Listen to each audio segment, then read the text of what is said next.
Hi, so here's Joseph.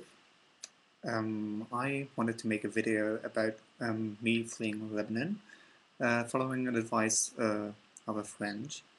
Um, so yeah, um, so everybody knows, I guess. So if you don't know, I'm telling you now. There's been a war in Lebanon from 1975 approximately until 1991. Um, my parents were living in Lebanon when the war started, and we stayed until 1983.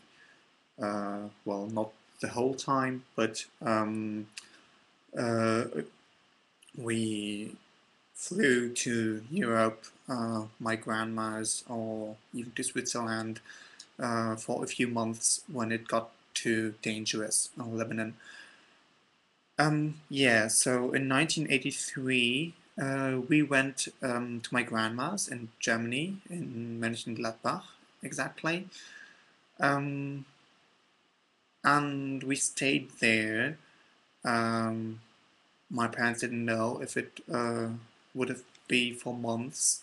Well, the plan was for months and to get back as soon as it would be safe again in Lebanon. The thing is, it never got safe again.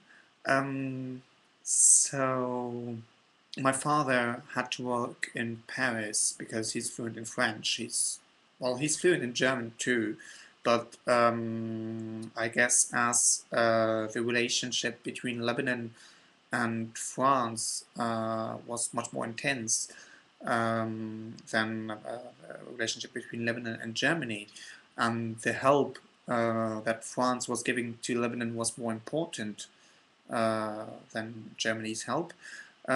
He was working in Paris, raising funds to rebuild Lebanon, to help people flee from the war, get papers, official papers, etc. Um, yeah, after 2 years, him going back and forth from Paris and Germany, Mönchengladbach, where we were living, um, my parents decided that it was time to move on, and so we moved to Paris. Well, not to Paris directly, but around Paris, to Fontainebleau exactly. There's a lovely chateau there, if you know it. If you don't, go visit. Yeah, and so I spent my childhood there, most of my childhood. We spent 8 years in Toméry, which is a lovely little town. Um, the name is actually derived from tout muri, which means in French basically that everything, every fruit, vegetables um, get mature, get ready to be eaten. I don't know how to say that in English, as I'm German and Lebanese.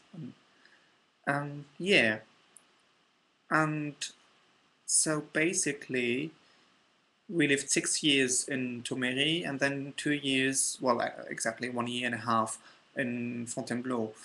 And then, well, the war stopped in 1991, as I told before.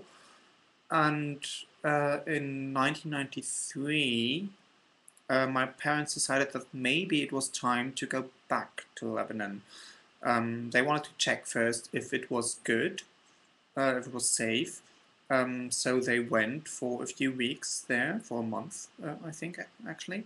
Um, they spent a great time with all the family there. My mum was very, very happy to see them again because she hadn't seen them in 8 years. My father saw them a bit more, had seen them a bit more because he went to Lebanon a few times during the whole time. And they saw that it was safe enough to go back. Maybe not safe as you would say in Europe or in America, but safe enough to live. So we went back. we bought an apartment in Aibi, Nahr Ibrahim, near the Nahr Ibrahim. It's a river there, and I got back to my roots. First, I was very badly impressed, I would say, um, because I saw the whole destruction. When I got there, the first impression I had was me in a cab. Well, uh, not even a cab to my standards. It was a wreck, a rolling wreck, really. And driving through only destruction. I mean, all of Beirut, all of the suburbs were really destroyed. It was basically ruins, ruins. So yeah, and it was a very very bad impression, very bad first impression. I thought I could never live there. The language was so hard for me because I had forgotten everything, and yeah, and so I got to a Lebanese French school there. I was in a German French school in France before, forgot to say. And so basically I had to learn Lebanese, well, Arabic, because they didn't have Lebanese lessons. Lebanese is a dialect, it's an Arabic dialect. And yeah, so it was quite difficult to get used to. With all the water problems, they didn't have enough water there to, well, to live properly, to wash, to survive, basically. And yeah, this and the electricity problems. The electricity was off and on. We had a few hours. We'll be back soon. I'll continue soon.